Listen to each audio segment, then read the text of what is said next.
Salut à toi qui souhaite une vie meilleure, bienvenue pour cette nouvelle vidéo. Est-ce le bon moment pour investir en bourse? Le prix des actions va-t-il encore chuter? C'est à ces questions que je vais tenter de répondre aujourd'hui. Mais avant de commencer, comme d'habitude, n'oublie pas de t'abonner à la chaîne si ce n'est pas déjà fait, afin de ne rater aucune de mes vidéos. Tu trouveras également en description un lien pour recevoir gratuitement mon guide de l'investisseur débutant, ainsi que le livre Réfléchissez et devenez riche, profites-en, c'est cadeau. Est-ce le bon moment pour investir en bourse? C'est une question que de plus en plus de personnes se posent.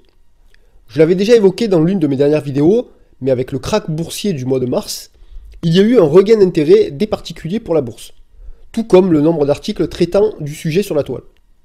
Se poser cette question est tout à fait normal, si on est un tant soit peu investisseur dans l'âme. Mais lorsque ce sont des personnes n'ayant jamais investi en bourse et n'ayant aucune connaissance sur le sujet qui se la posent, on peut estimer qu'il y a un problème. D'ailleurs, parmi les personnes autour de moi ressemblant à ce profil, on peut également noter qu'ils souhaitent investir une somme assez ridicule en une seule fois, comme s'ils pensaient que leur investissement allait faire x10. Également, depuis le krach du mois de mars, la bourse s'est bien reprise et certains raisonnent actuellement en mode FOMO, c'est-à-dire qu'elles ont peur de manquer le train et la remontée. Je sais que c'est compliqué et c'est pourquoi j'avais pris pour ma part quelques positions en mars pour ne pas avoir à ressentir ce sentiment qui, je le sais, fait faire beaucoup d'erreurs. Mais depuis, plus rien, pour moi les prix actuels ne me conviennent pas du tout. Avant d'aller plus loin, par contre, je précise que ce ne sont pas des conseils en investissement, chacun doit assumer les choix qu'il fait. Dans les années 2000, j'avais perdu de l'argent en bourse après avoir acheté des actions qui étaient conseillées par un article que j'avais lu dans un magazine. Outre le fait que ça m'avait servi de leçon, à aucun moment je ne me suis dit que c'était la faute de l'auteur de l'article en question. Celui qui décide d'appuyer sur le bouton achat à la fin, c'est moi et personne d'autre. Bref, pour en revenir sur le sujet, de mon point de vue, la baisse n'est pas finie. Je vais bien entendu expliquer pourquoi. En mars, l'ensemble de la planète s'est mis en mode panique, et il y a eu des ventes excessives. Les motifs de cette peur étaient en grande partie légitimes selon moi, mais l'appât du gain et les annonces de l'argent illimité par les banques centrales ont été les plus forts et c'est remonté assez rapidement. Certes, pas au niveau précédent, mais quand même, il y a eu une belle récupération. Depuis, on a l'impression que le marché s'est habitué aux nouvelles, au nombre de morts, aux chiffres du chômage, etc. Pourtant, s'il y a bien une chose que le marché n'aime pas, c'est l'incertitude. Et nous sommes en plein dedans. Combien de temps l'économie va-t-elle rester à l'arrêt? Combien de temps devrons-nous vivre avec ce virus? Quel impact sur la vie de tous les jours sans vaccin ou traitement efficace? Que se passera-t-il en cas de deuxième vague de contamination? Autant de questions assez inquiétantes, mais qui ne semblent plus avoir d'impact sur les hausses ou les baisses. Pourtant, plus les semaines de confinement passent, et plus on se rend compte du coût réel pour l'économie.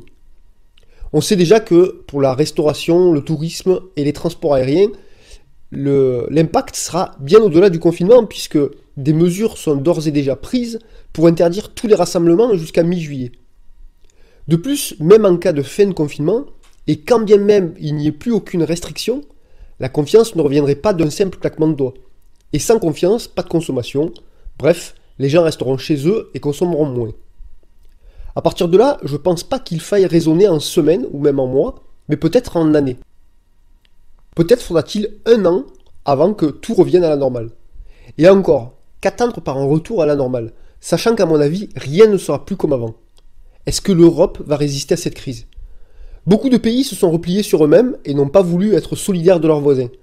Cela va nourrir le populisme et il est tout à fait possible de voir certains d'entre eux, l'Italie en tête, quitter l'Europe. Et que fera-t-on des dettes abyssales? Peut-on continuer comme si de rien n'était? C'est pour cela que je pense qu'il va y avoir dans tous les cas du changement après cette crise. Mais tout cela, c'est de l'incertitude. Et incertitude que le marché ne semble pas prendre en compte et a choisi de vivre au jour le jour. La situation sanitaire est relativement maîtrisée, au prix fort d'un point de vue économique, c'est pas grave, attendons. Beaucoup d'entreprises ne se relèveront pas de cette crise, c'est pas grave, attendons. La dette des États atteint des niveaux catastrophiques, c'est pas grave, attendons. Voilà l'image que j'ai actuellement des marchés financiers. Le pire est devant nous, mais c'est pas grave, on verra le moment venu. Donc vous l'avez compris, est-ce que je pense que c'est le bon moment pour investir? De mon point de vue, et je peux me tromper, mais non. Et est-ce que les marchés vont aller plus bas? Là aussi, aucune surprise à cette conclusion, je pense évidemment que oui. Mais ce qui se passe actuellement est tellement nouveau, tellement incroyable, qu'il peut bien arriver n'importe quoi. Et justement, dans le n'importe quoi, la Fed a déclaré qu'elle ne laisserait aucune entreprise faire faillite durant cette crise. Sous-entendu, un rachat d'actions par les banques centrales devient tout à fait possible. Si cela arrive, on maintiendrait artificiellement les prix à un niveau souhaité. Donc prévoir ce qui va arriver, c'est jouer à Madame Irma. Mais l'essentiel, si tu suis cette chaîne, c'est d'être au maximum diversifié. On gagne peut-être moins quand tout va bien, mais on perd moins quand tout va mal. Voilà pour cette vidéo, merci de m'avoir suivi.